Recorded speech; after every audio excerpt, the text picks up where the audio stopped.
नमस्कार मित्रो, माझ्या कायदे भान या लीगल चॅनलवर तुमचं स्वागत आहे।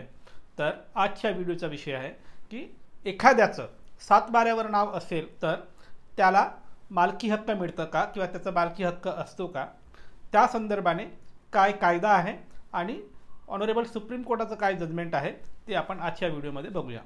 तर बरेचदा लोक असं समजतात की त्याचं जर सातबाऱ्यावर नाव असेल किंवा त्याच्या पूर्वजांचं वडिलांचं किंवा आजोबाचं एखाद्या सातबाऱ्यावर नाव असेल तर ते असं समजतात की अमुक अमुक सातबाऱ्यावर माझ्या पूर्वजांचं नाव आहे, म्हणजे नियमाप्रमाणे माझे पूर्वज त्या अमुक जमिनीत मालक होते आणि वारस हक्काने त्या जमिनीत माझा वारस हक्क निर्माण झाला, ती जमीन मला मिळावी असं समजतात आणि कोर्टात दावा दाखल करतात।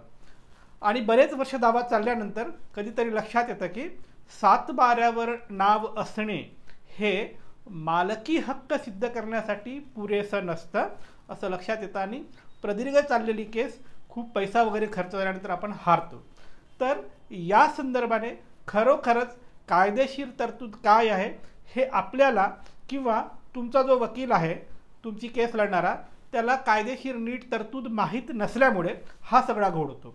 तर या संदर्भाने खरोखरच कायदेशीर तरतूद काय आहे आणि सातबाऱ्यावरचं जे नाव आहे त्याचं मालकी हक्कासाठी कायद्याच्या नजरेत किती वजन आहे, त्याला किती महत्त्व आहे हे माहीत असणं महत्त्वाचं असतं। तर तुमच्या पूर्वजांचं जर एखाद्या सातबाऱ्यावर नाव असेल तर त्या नावामुळे तुमची मालकी हक्क सिद्ध होते का, कायद्याच्या नजरेत होत नाही। हे परत एकदा नीट ऐका की एखाद्याचं नाव एखाद्या सातबाऱ्यावर असलं तर सातबाऱ्यावर नाव असणे हे मालकी हक्क सिद्ध करण्यासाठी पुरेसं नाही। याला अजून सोप्या भाषेत बोलायचं तर ज्याचं सातबाऱ्यावर नाव आहे तो मालक असतोच असं नाही। मग तुम्हाला लगेच प्रश्न पडतो, मग सातबाऱ्यावर नाव असणे म्हणजे नेमकं काय हे तरी सांगा।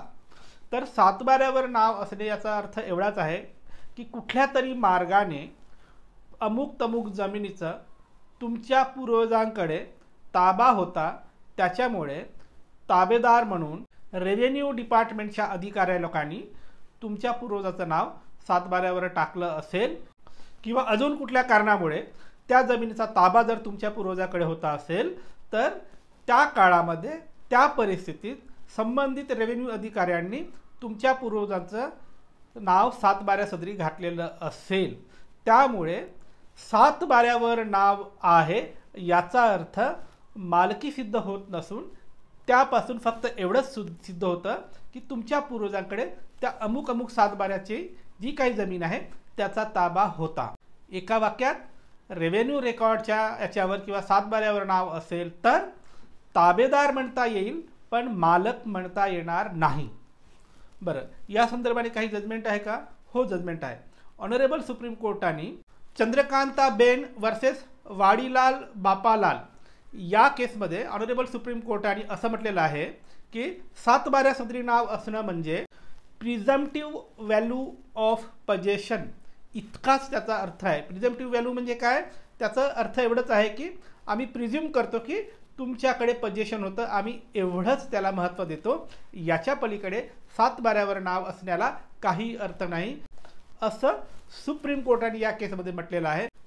सातबाऱ्या सदरी नाव असणे म्हणजे तुमच्याकडे पजेशन होतं हे प्रिझ्युम करतो आम्ही, याच्या पलीकडे मालकी हक्क देणे वगैरे ही गोष्ट सातबाऱ्यावर असलेल्या नावावरून ठरविता येऊ शकत नाही असं वेगवेगळ्या कोर्टांनी वेगवेगळ्या जजमेंटमध्ये म्हटलं आहे। तर मित्रहो, तुमच्या पूर्वजांचं एखाद्या सातबाऱ्यावर नाव असेल तर तुमची मालकी हक्क सिद्ध होत नाही, तर ते एक प्रिझम्पशन आहे कोर्टासाठी की त्या जमिनीवर तुमचा ताबा होता, इतकाच त्याचा अर्थ आहे। त्याच्यामुळे सातबाऱ्यावर नाव असणे म्हणजे मालकी हक्क नाही असं अनेक जजमेंटमधून म्हटलेलं आहे। त्यामुळे हा वेल सेटल्ड प्रिन्सिपल आहे। तुम्ही सातबाऱ्याच्या आधारे जर कुठली केस करणार असाल तर हा प्रिन्सिपल लक्षात ठेवा आणि त्यानुसारच तुम्ही केस दाखल करा। बाय।